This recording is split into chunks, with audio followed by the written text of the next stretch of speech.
భారత్ పాకిస్తాన్ మధ్య ఉద్రిక్తతల వేళ సరిహద్దుల్లో తాజా పరిస్థితిని విదేశాంగ రక్షణ శాఖ అధికారులు వివరించారు.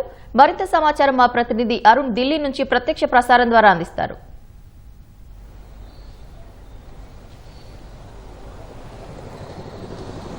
Thank you. గత సాయంత్రం నుంచి అంటే నిన్న సాయంత్రం నుంచి జరిగినటువంటి పాకిస్తాన్ మూకల సంబంధించినటువంటి వ్యవహారాలు ఏ విధంగా వ్యవహరించారు, ఎలాంటి పరిస్థితులు సృష్టిస్తున్నారు అనేటువంటి విషయాలన్నింటినీ భారత విదేశాంగ శాఖ ఆర్మీకి సంబంధించినటువంటి అధికారులు కొద్దిసేపటి క్రితం వివరించారు.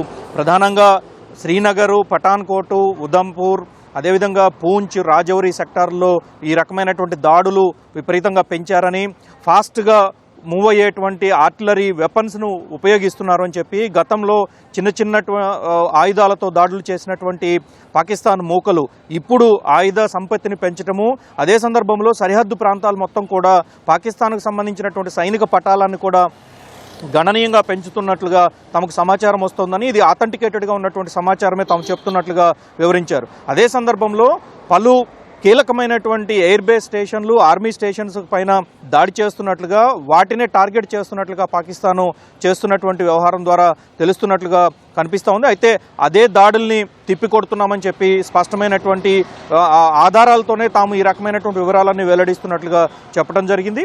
దీని కొనసాగింపుగానే పఠాన్కోట్ కానీ, పూంచ్ కానీ, అవంతిపురా వంటి అనేక ప్రదేశాల్లో పాకిస్తాను ఫాస్ట్ రేంజ్ ఆయుధాలను ఉపయోగించటము, దీని ద్వారా సాధారణ ప్రజలను ఎక్కువగా భయభ్రాంతులకు గురి చేసేటువంటి ప్రయత్నం అన్ని రకాలుగా ఉపయోగిస్తోందని, అయితే వీటన్నిటినీ భారత సైన్యం పూర్తి స్థాయిలో తిప్పికొడుతుంది.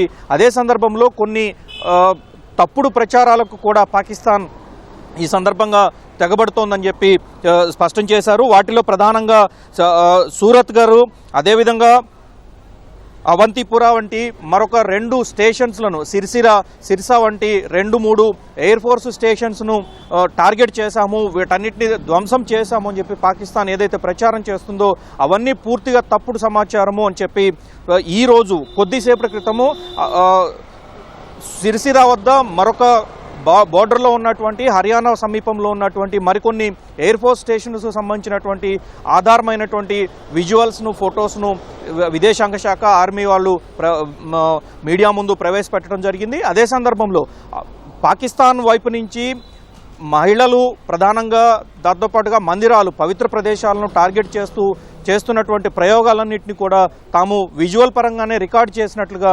స్పష్టమైనటువంటి ఆధారాలను ఈరోజు విదేశాంగ శాఖ ఆర్మీ బయటపెట్టారు. అయితే ఈరోజు తెల్లవారుజామున 1 గంట ప్రాంతంలో ఒక ప్రదేశంలో మాత్రం పెద్ద స్థాయిలో బాంబుల ప్రయోగాలు, మిసైల్ ప్రయోగాలు చేశారని చెప్పి ఆర్మీ స్పష్టం చేసింది. ప్రధానంగా శ్రీనగర్ ఎయిర్పోర్ట్ను టార్గెట్ చేయడం కోసమే ఈ రకంగా ప్రయోగం చేశారని, అయితే ఈ రకమైనటువంటి ప్రయోగాన్ని తిప్పికొట్టినట్లుగానే దాంతోపాటుగా ఆర్మీకి సంబంధించినటువంటి ఆర్మీ స్టేషన్స్ కానీ, S-400కి సంబంధించినటువంటి ఏడీ వ్యవస్థలను, ఎయిర్ డిఫెన్స్కి సంబంధించినటువంటి వ్యవస్థలను వీటన్నిటిని ధ్వంసం చేసినట్లుగా పాకిస్తాన్ చేస్తున్నటువంటి ప్రచారం పూర్తిగా నిరాధారమైనది.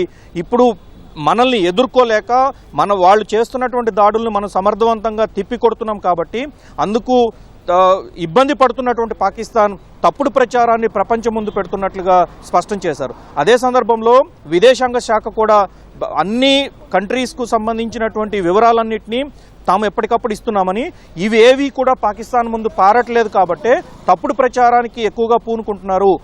సిర్సా స్టేషన్ మీద, అవంతిపురా, అదేవిధంగా శ్రీనగర్ స్టేషన్ మీద వీటన్నిటిని ధ్వంసం చేశామని, S-400 వ్యవస్థలను ధ్వంసం చేశామని, మిగతా ఆర్మీకి సంబంధించినటువంటి అన్ని చెక్ పోస్టుల పైన తాము దాడులు కంటిన్యూగా చేస్తున్నామని, ఇది భారతదేశంకి చాలా నష్టం చేకూర్చింది అని చెప్తున్నటువంటి వివరాలు ఏవి కూడా సరైనవి కావు, నిజాలు కాదు, ఇవి పూర్తిగా నిరాధారమైనవి, తప్పుడు సమాచారాన్ని ప్రపంచం ముందు పెట్టడానికి ప్రయత్నం చేస్తోందని చెప్పి విదేశాంగ శాఖ ప్రతినిధులు చెప్పడం జరిగింది. ప్రస్తుతం సరిహద్దుల్లో ఉన్నటువంటి పరిస్థితులను ఎప్పటికప్పుడు అంచనా వేసి అప్పటికప్పుడు ఉన్న పరిస్థితులకు అనుగుణంగా తాము నిర్ణయం తీసుకుంటున్నట్లుగా ఈరోజు విదేశాంగ శాఖ ఆర్మీకి సంబంధించినటువంటి అధికారులు స్పష్టం చేశారు. మరోవైపు ఈ మొత్తం పరిస్థితి పైన కేంద్ర ప్రభుత్వం నిశితంగా పరిశీలిస్తోంది. ప్రధానమంత్రి నరేంద్ర మోదీ ఈ రోజు ఉదయం కూడా ఉన్నతాధికారులు ఎన్ఎస్ఏ అజిత్ దోవల్తో పాటు మిగతా ఉన్నతాధికారులందరితో కలిసి సమీక్ష నిర్వహించారు. అయితే ఆ ఆపరేషన్స్కి సంబంధించి సరిహద్దు ప్రాంతాల్లో ఆర్మీ ఎలాంటి ఆపరేషన్స్ చేపడుతోంది, ఎలాంటి చర్యలు చేపడుతోంది, ప్రభుత్వం నుంచి వస్తున్నటువంటి సమాచారము, అదేవిధంగా పాకిస్తాన్ వైపు నుంచి జరుగుతున్నటువంటి షెల్లింగ్ను ఏ విధంగా ఎదుర్కొంటోంది, ఏ రకమైన పరిస్థితులు నెలకొన్నాయనేది మా కొలీగు ధనుంజయ్ వివరిస్తారు. ధనుంజయ్.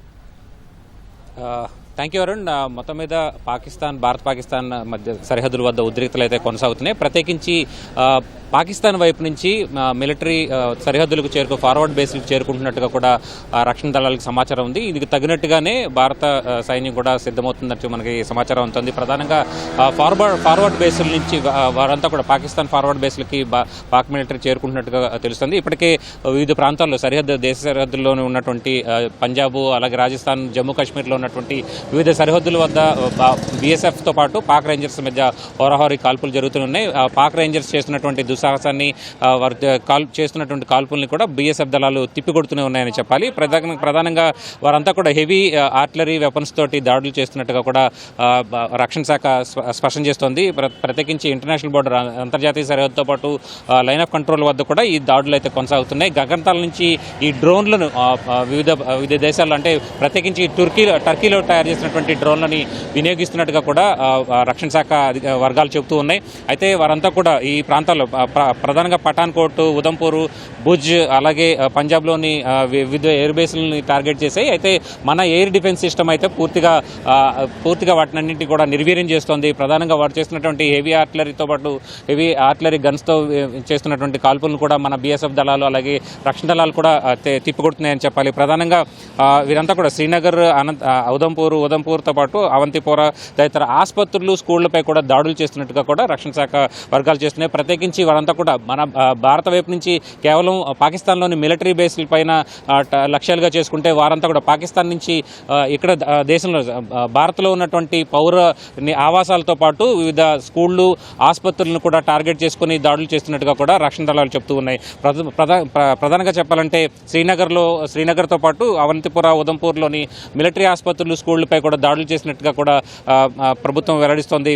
చూడాలంటే వివిధ రాడార్ స్టేషన్లపై కూడా భారత్ దాడి చేసినట్టుగా కూడా ఇప్పుడు రక్షణ దళాలకు చెందినటువంటి అధికారులు స్పష్టం చేసిన చాలా ఎయిర్ బేస్ల పైన దాడులు చేసినట్టుగా కూడా స్పష్టం చేస్తున్నారు. ప్రధానంగా సియాల్కోట్ ఎయిర్ ఫోర్స్ స్టేషన్ పైన మన యుద్ధ విమానాలు దాడికి పాల్పడినట్టుగా కూడా మనకి స్పష్టం చేస్తోంది. అయితే వారంతా కూడా పాకిస్తాన్ అయితే ప్రధానంగా ఈ దాడుల నుంచి తప్పించుకోవడానికి పౌర విమానాలని షీల్డ్గా వాడుకుంటుందని చెప్పి కూడా ఇటు భారత విదేశాంగ శాఖ, భారత ప్రభుత్వం స్పష్టం చేస్తున్నాయి. ప్రధానంగా ఈ దాడుల నుంచి భారత వైపు నుంచి దాడులను అడ్డుకోవడానికి, భారత వైపు నుంచి దాడుల నుంచి రక్షణ పొందడానికి పౌర విమానాలని, అంతర్జాతీయ విమానాలని షీల్డ్గా పాకిస్తాన్ వాడుకుంటోందని చెప్పి కూడా రక్షణ శాఖ స్పష్టం చేస్తోంది.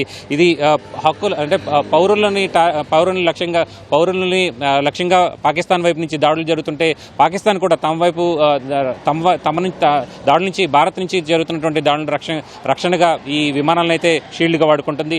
అయితే ఒకవైపు ఈ యుద్ధంతో పాటు వాళ్ళ తెల్లవారుజామున వరకు కూడా వివిధ ప్రాంతాల్లో, సరిహద్దు ప్రాంతాల్లో పాకిస్తాన్ వైపు నుంచి దాడులు కొనసాగుతూనే వివిధ డ్రోన్లు దాడులకు తెగబడేందుకు ప్రయత్నించాయి. అయితే మన ఎయిర్ డిఫెన్స్ సిస్టమ్ పూర్తి స్థాయిలో దాన్ని అడ్డుకుంటోంది. ఒకవైపున ఇలాంటి ప్రత్యక్ష యుద్ధానికి పాల్పడుతూనే అలాగ మరోవైపు పరోక్షంగా మిస్ఇన్ఫర్మేషన్ కూడా పెద్ద ఎత్తున పాకిస్తాన్ ప్రచారం చేస్తోంది. ప్రధానంగా ఉదంపూర్, సూరత్ గారు, అలాగే సిర్సాతో పాటు సూరత్ గారికి చెందినటువంటి ఎయిర్ ఫోర్స్ స్టేషన్లపైన దాడి చేసినట్టుగా, అలాగే S-400 సంస్థనటువంటి వ్యవస్థని నాశనం చేసినట్టుగా పాకిస్తాన్ వైపు నుంచి చేస్తున్నటువంటి దుష్ప్రచారాన్ని కూడా ప్రధానంగా ఎంఈఏ వర్గాలు అయితే స్పష్టం చేశాయి. ఈ దుష్ప్రచారాన్ని ఎవరు నమ్మొద్దు, అలాగే ఆందోళన చేయొద్దని కూడా మన భారత వర్గాలు చెబుతున్నాయి. అయితే భారత్ వైపు నుంచి పూర్తిగా మిలిటరీ స్టేషన్లపైన ప్రతి దాడి చేసేందుకు ప్రయత్నాలు చేసినప్పటికీ కూడా దీన్ని ఎస్కలేట్ చేసేందుకు పాకిస్తాన్ ప్రయత్నిస్తోందని చెప్పి కూడా వీరంతా కూడా చెప్తున్నటువంటి పరిస్థితి, భారత ప్రభుత్వం చెప్తున్నటువంటి పరిస్థితి. ఎల్ఓసి వద్ద అయితే ప్రస్తుతం ఉద్రిక్త పరిస్థితులు కొనసాగుతున్నాయని చెప్పాలి. ప్రత్యేకించి ఆసుపత్రులు, స్కూళ్లపైన ఈ పాకిస్తాన్ లక్ష్యంగా చేసుకుని దాడులు చేస్తుంది. అలాగే వివిధ రిలీజియస్ సెంటర్స్, అంటే ధార్మిక కేంద్రాలు, సిక్కులకు చెందినటువంటి ధార్మిక క్షేత్రాలపైన గురుద్వారాలపైన దాడులు చేసేందుకు పాకిస్తాన్ ప్రయత్నం చేస్తుంది. అయితే మన ఎయిర్పోర్ట్ జెట్స్ కూడా సియాల్కోట్ పైన దాడి చేసేందుకు ప్రయత్నించాయి. అయితే మొత్తం మీద ఈ ఫాల్స్ న్యూస్ అయితే పెద్ద ఎత్తున ప్రచారం చేసేందుకు పాకిస్తాన్ అయితే ప్రయత్నిస్తోంది. అయితే మొత్తం చూసుకుంటే కనుక ఇటు ఫాల్స్ న్యూస్తో పాటు ప్రత్యక్ష యుద్ధాన్ని నేరుగా చేసేందుకు వీలుగా ఇటు భారత ప్రభుత్వం కూడా సిద్ధమవుతుందని చెప్పాలి. మొత్తం మీద పూర్తిగా ప్రస్తుతానికైతే ఈ ప్రస్తుత పరిస్థితులు గడిచిన నిన్న రాత్రి వరకు ఇవాళ తెల్లవారుజాము వరకు జరిగినటువంటి వివిధ పరిస్థితులన్నింటినీ కూడా ప్రధానమంత్రి ఎన్ఎస్ఏతో పూర్తిగా సమీక్ష నిర్వహించారని చెప్పాలి. తదుపరి నిర్ణయం ఉండే అవకాశం ఉంది. కెమెరా పర్సన్ భాస్కర్తో కలిసి Dhananjay, ETV news, Delhi. Water studio.